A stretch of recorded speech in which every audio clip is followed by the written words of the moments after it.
Növbəti videomuz sınaq 1, sual 19 ilə davam edək. Deyir şəkildə göstərilən maddələrin qarşılıqlı tərzinə alınan maddədə karbon atomlarının sp3 hibrid orbital sayının sp2 hibrid orbital sayına nisbətini hesablayın. Biz buradan belə baxanda bu qaraların, yəni qara ilə yazsaq daha yaxşı olar. Yaxşı yazaq qara ilə.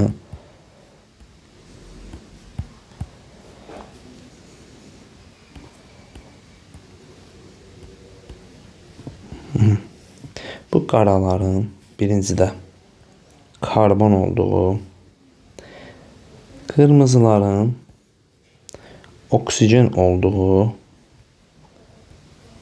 ağların isə hidrogen olduğu məlumatımız var. Yoxdursa da yəni deyirəm biləsiniz.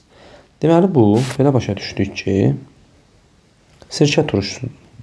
Bunun üzərinə artıq rənglər deyəndən sonra belə başa düşdük ki, karbon, oksigen, H. Bu da olası nə?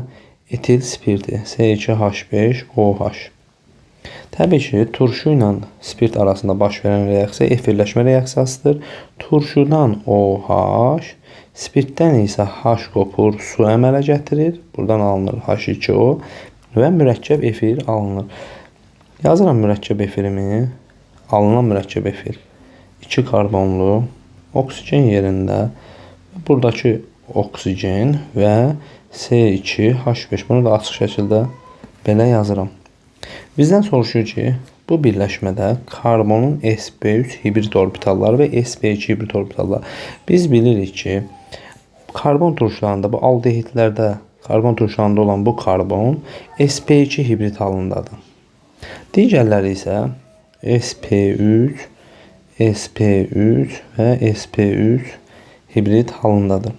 Deməli bizim ümumi 4, 8, 12 hibrid orbitalımız, yəni 12 sp3 hibrid orbitalımız, 3 dənə isə sp2 hibrid orbitalımız var. Bunların nisbətini soruşursa 12/3 4 edər.